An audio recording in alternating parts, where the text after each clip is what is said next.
ਵੇਖਣਾ ਤੂੰ हाँ हाँ जी हुण दसो मैनू शुरू से दसो ਇੱਥੋਂ ਆ ਵੇਖਣਾ ਜਾ ਕੇ हाथ कैसे पकड़ना है ਆ ਇਹਨਾਂ ਦੋ ਉਂਗਲੀਆਂ ਆਵੇ ਨਾ ਇੱਥੋਂ ਆ ਦੋ ਉਂਗਲੀਆਂ ਨਾਲ ਕੰਟਰੋਲ ਕਰਨਾ ਆ ਉਸ ਤੋਂ ਬਾਅਦ ਆ ਇਹਨੂੰ ਜਿੰਨਾ ਸਾਈਜ਼ ਰੱਖਣਾ ਨਾ ਉਹਨਾਂ ਪਿੱਛੇ ਲੈ ਜਾਣਾ ਆ ਉਂਗਲ ਨੂੰ ठीक है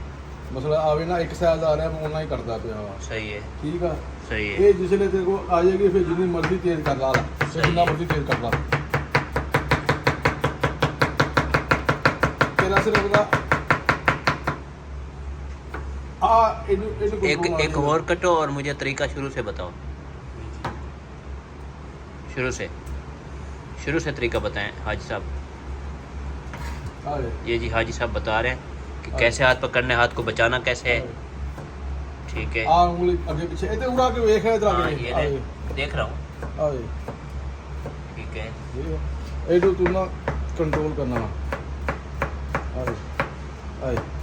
आए